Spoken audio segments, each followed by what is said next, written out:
My fair citizens of Sodium City. Once again, it is release day, so you know what that means. This is going to be the top 10 cards I'm most excited to brew around.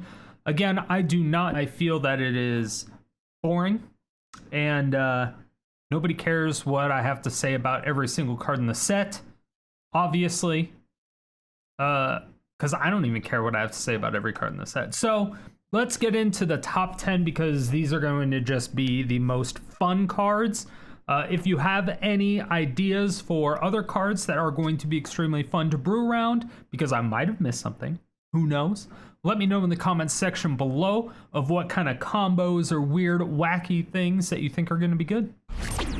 And number 10 on the list, just to start it off, is going to be Tome of the Infinite. Now this card is probably on a ton of people's list. I know a lot of people still hate this card, but it's a 3-mana legendary artifact with the ability of pay 1 blue, tap it, conjure a random card within the spellbook, which we'll go over a list of them. I believe there's 10 spells, and you may pay mana to cast those spells as though it were mana of any color. Every single one of the spells that are in there only cost 1 mana, by the way. So the 10 cards that you can actually get from this are going to be Light of Hope, Swords to Plowshares, Force Spike, Ponder, Dark Ritual, Duress, Assault Strobe, Lightning Bolt, Fog, and Giant Growth.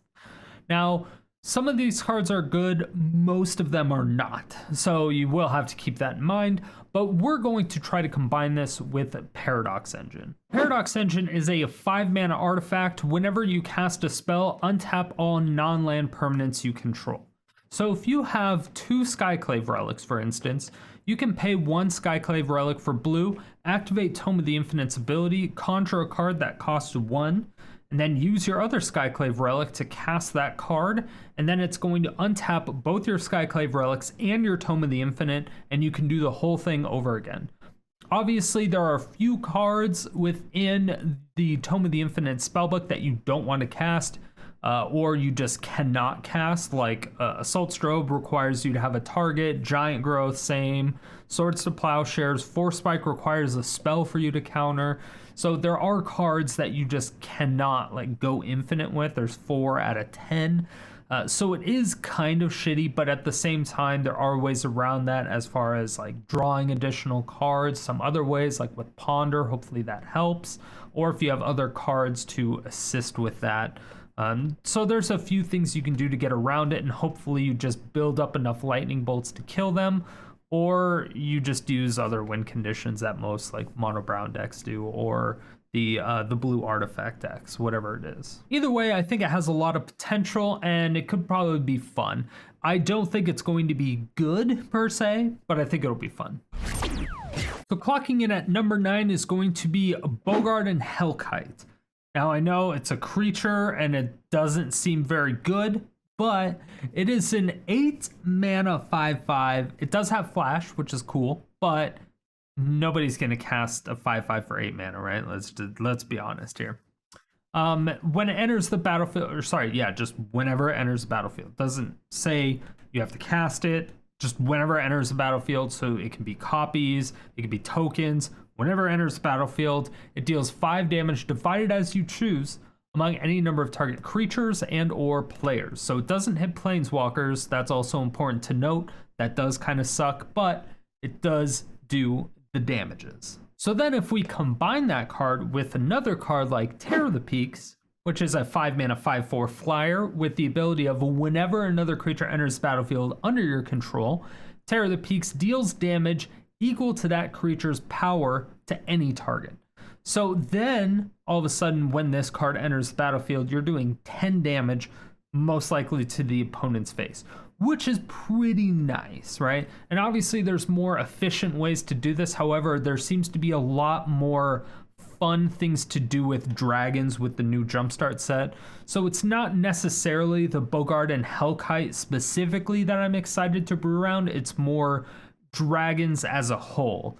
And I'm pretty anti-Terror of the Peak, so I probably won't do that much unless I start doing more stuff with Mirror March, but it is going to be on the list for now, really just dragons. Now, the next card on this list at number 8 is going to be Lumbering Lightshield. This is a 2-mana 1/4 that has the ability of whenever it enters the battlefield, target opponent reveals a non-land card at random from their hand, and it perpetually gains. This spell costs 1 more to cast. Now, I don't believe that this spell casts, or this ability casts, because it specifically just says this spell costs 1 colorless more to cast. I don't know if that one line of text can actually be present on the same card more than once. That's something I'll have to test out because I'm simply not sure. If it can stack on the same card more than once, then that unlocks a few different possibilities. Like you would want to put more ephemerates in the deck and you'd go more the blink route. But other than that, you're going to go more of the prison route instead.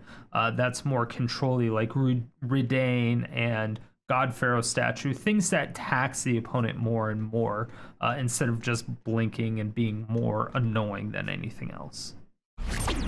Now, number 7. This is where it gets juicy. Parallel Lives. It's a 4-mana enchantment in green.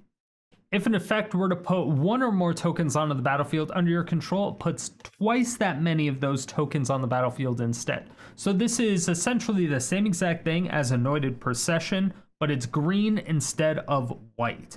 So this has a couple different implications. One being you can actually run a token deck that's running both white and green and get a lot more tokens than you normally would.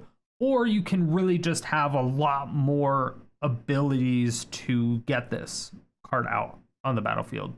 But you can still go into blue for things like Mythos of Aluna, which is the 4-mana create a token copy of a permanent.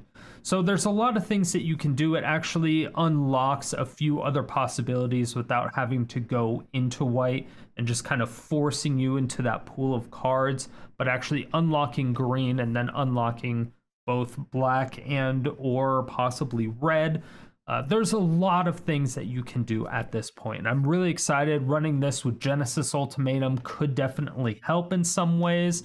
Doing Parallel Lives with like March of Multitudes and doing things like that with Genesis Ultimatum could be a lot of fun. So it's something that I'm looking to do. It's just a matter of how crazy we want it to go. That's really the only question. All right, number 6 is where it gets spicy, for real. Now, I actually probably want to put this higher, but there's a lot of other things that are also still really good. So number 6 is Leonin Santifier. This is a 2-mana 2/1 with lifelink that has, when it enters the battlefield, choose a creature card in your hand. It perpetually gains lifelink.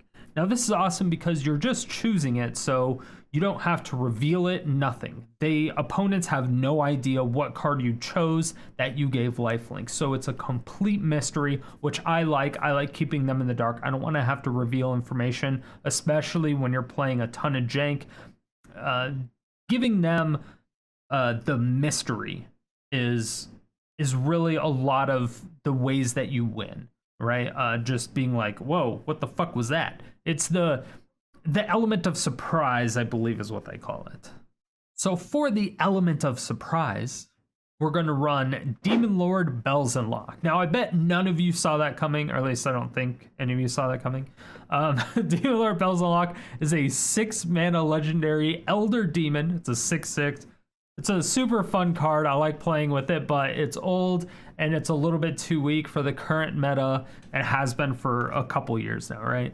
So it's a 6/6 flying trample. Whenever it enters the battlefield, exile cards from the top of your library until exile a non-land card. Then put that card into your hand. If that card's converted mana cost is 4 or greater, repeat the process. Demon Lord Bells and Lock deals 1 damage to you for each card put into your hand this way. So again, every single card that costs more than 4 mana or more, you get to put it in your hand. It's like card draw, but you're not actually drawing it, right? So you're just putting it in your hand, put it in your hand, put it in your hand. So if you have a ton of expensive cards, this is awesome, right? But obviously the problem is you're going to start taking a ton of damage. So what we're going to do with Leonin Santifier is we're going to give Bells and Lock lifelink in our hand. So when we play Bells and Lock, when it deals 1 damage to us, a Bells and Lock has lifelink, so it's also going to heal us for 1. So it's going to do a damage to us, but then it's going to heal us for 1. So as long as we have 1 life or 2 life, we'll be fine, right? So it's a really interesting, cool combo, I guess you would say, but it's I don't know how well it's gonna go, right? I really have no idea how well it's gonna go. It may still be a little bit too slow for the format, but regardless, it should be really fun. Coming in at number 5. Now, I would be remiss if I didn't feature a sliver on this list. Slivers were the first brew I actually ever made. My very first brew was a 5-color Sliver Queen deck. It was like 100 cards. This was way back in the day. I don't even remember. I remember being primarily green, just searching for basic lands so I could play the other color slivers. But that's like all I remember, right? So what we're going to run is Spiteful Sliver. This is the primary card we're going to use. This is a 3-mana 2/2, which is mostly irrelevant, but Sliver creatures you control have, whenever this creature is dealt damage, it deals that much damage to target player or planeswalker. So this is essentially a Brash Taunter, but you're putting it on all your slivers. So it's a sliver deck, but with a lot of other board wipe possibilities, which is super, super funny, right? It has a lot of implications that could make this deck fucking obscene. But what I mean by that, if we have, let's just say 4 slivers on the battlefield, right? And then we cast something like Anger of the Gods, right? Anger of the Gods is going to do 3 damage to all 4 of those, in which case it's just going to do 12 damage to the opponent's face or to a planeswalker, depending on whatever we want to do. So this is very, very easy to do. And of course, since we have a bunch of creatures and slivers are super, super cheap, we can just go hard in on this and essentially just win. Being able to play aggro, but then also being able to safely run board wipes is very powerful. So I think it's very underrated. I don't think people realize how powerful it is, or I'm overhyping it because I have nostalgia and I'm really stupid or crazy, or both, or all 3. Who knows? Worst case scenario, I just run this with Brash Taunter, which is a 5-mana indestructible goblin, has the same ability. Whenever this creature is dealt damage, it deals damage to target opponent. So it's basically the same thing, except usually if I run that, I'm going to run Starve Extinction, which is 7 mana, destroy target land. It deals 20 damage to each creature and each planeswalker, which obviously if you're doing 20 damage to a creature, it's going to kill the opponent. If we have Spiteful Sliver out, since Spiteful Sliver is 3 mana, we can kind of do some stuff with that, whether it's a Storm's Wrath, Anger of the Gods, whatever. And then if they end up killing it, or we kill it with a board wipe, then on turn 5, we're able to play the Brash Taunter because it's 5 mana, and then we can kind of go from there. Or again, it stacks, so we can have Spiteful Sliver and Brash Taunter, and it just kind of helps make the deck more consistent, I think. So regardless, we either go aggro with it, or we go more controlling and throw it in with Brash Taunter. All right, coming down at number 4. We have Pool of Vigorous Growth. This is a 2-mana artifact where you pay X, tap, discard a card, create a creature token that's a copy of a random creature card with the mana value X. Activate this only as a sorcery. So again, this is just a random creature, whatever creature that's in the game. And I believe it's only going to be creatures that are in Magic Arena. I don't think it's going to be random creatures that are in all of Magic the Gathering. So do keep that in mind, but you can kind of start to target creatures because there's not too many creatures that cost 10 mana, so you can try to get an Olamog as much as you can. There's other things you can do. So if you're looking for a specific ability or a specific creature, you can find out how many creatures are of that specific converted mana cost, of what abilities. So there's some like math crunching and stuff that you can do if you really care that much, but you know, fuck that. We don't want to do that. But regardless, it's going to be fun. The randomness factor of it should be hilarious. Getting a Dinrova Horror or a Cyclone Summoner or something like that is just going to be fun regardless. Just pissing people off by getting random creatures that they can't stand, or getting like a Fibblethip or something absolutely horrible will also be funny. Needless to say, I'm excited to have a lot of fun with this. I don't know. I just like random stuff. I think it's gonna be fun. I think it's also going to be bad, but it should be really fun. It should be a blast for sure. Coming in at number 3, we're gonna have a card that I'm really excited for. Now, I don't know if it's going to be the best card. I think it's going to be really overpowered. I could be wrong, but I think it's going to be really good. It is Sterling Grove. It's a 2-mana enchantment, green-white. Other enchantments you control have Shroud. Now, Shroud is essentially hexproof, but it's for both players. So you cannot target your own enchantment, and the opponents cannot target your enchantment, which is really, really cool. But it has the ability of 1, sacrifice it, search your library for an enchantment card, reveal that card, shuffle your library, and then put that card on top of it. This is going to be great because you can just find whatever enchantment you need at that time.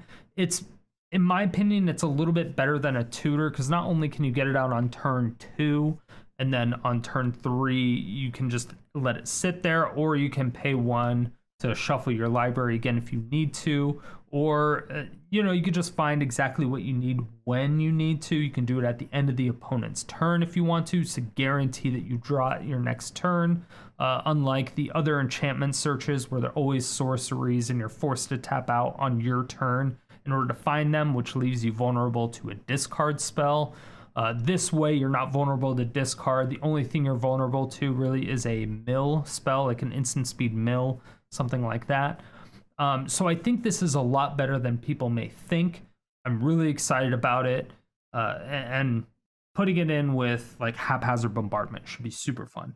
I'm really excited. I think this is going to be very busted. And number 2. All right, number 2. Once again, a creature. Yo, I know. I'm turning to the dark side. All right, number 2 is Goblin Engineer. It's a 2-mana, 1/2, a goblin. Whenever it enters the battlefield, you get to search your library for any artifact card, and put it into the graveyard, then shuffle your library. That's the only part we really care about, because then we're going to use Trash for Treasure.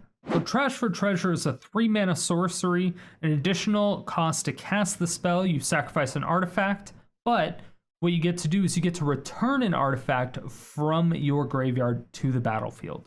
This enables so much jank. It basically makes Trash for Treasure a good card, which I'm actually really excited about, because there's quite a few artifacts I really like playing that I just don't get the opportunity to play because they're too hard to get on the battlefield, or it's just too late once they're on the battlefield. For instance, I really want to use this with Parhelion 2.